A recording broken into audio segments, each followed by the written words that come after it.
आऊज़ु बिल्लाहि मिनश्शैतानिर्रजीम बिस्मिल्लाहिर्रहमानिर्रहीम। सब देखने और सुनने वालों को अस्सलामु अलैकुम।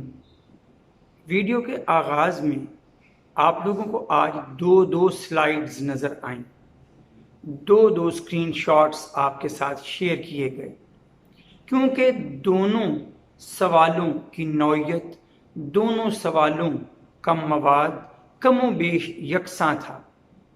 पहला सवाल तो मेरी एक मुअज़्ज़ज़ बहन, जिन्होंने कोई यूट्यूब चैनल नहीं बनाया है, लेकिन शुरू दिन से पूरे इखलास के साथ उनका ताउन मुझे हासिल रहा है, इरम फरहान, उनका सवाल भी आपने देखा। और दूसरी बहन जिन्होंने पहले भी एक सवाल भेजा था और उन्होंने फिर से सवाल भेजा है, स्टाइल विद मानी उनके चैनल का नाम है, और मैं उम्मीद रखता हूँ कि आपका ताउन पहले ही की तरह इन्हें हासिल रहेगा और मज़ीद बढ़कर आप अपने ताउन से इस चैनल को, इन बहन को नवाजेंगे। तो दोनों ही बहनों ने जो सवाल किया, उस सवाल की नौइयत ज़कात के ही बारे में है। सवाल ये है कि अगर किसी के पास कोई मकान मौजूद हो तो उस मकान के हवाले से ज़कात देने का तसव्वुर क्या है। तो पहले एक असूली बात समझ लीजिए, सब के सब सुनने वाले, देखने वाले इस बात को समझ लें कि ज़कात उन चीज़ों पर नहीं है जो आपके रोज़मर्रा ज़ाती इस्तेमाल की चीज़ें हैं।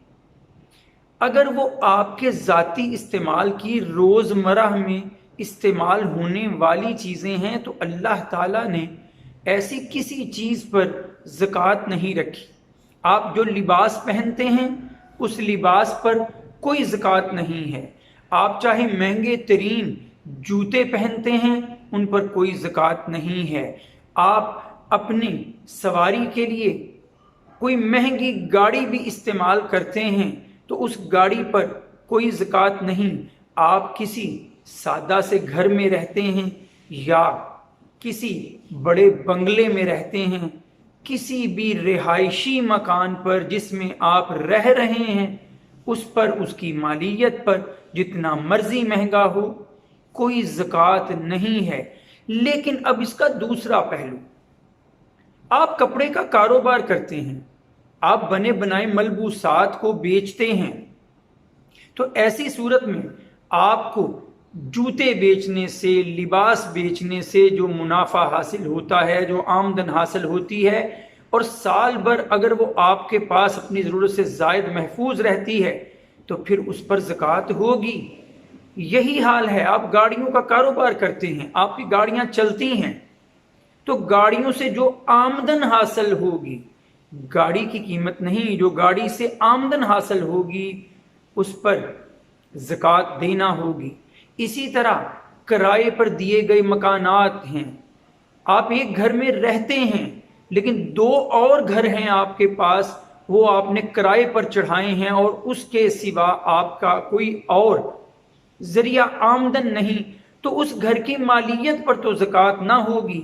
लेकिन उससे जो आपको किराया हासिल होता है, साल भर में अगर किराया जो हासिल हुआ उसकी मालियत 52.5 तोले चांदी या उससे ज़ायद हो गई और साल गुजर गया, तो फिर आप उस किराए पर भी ज़कात अदा करेंगे।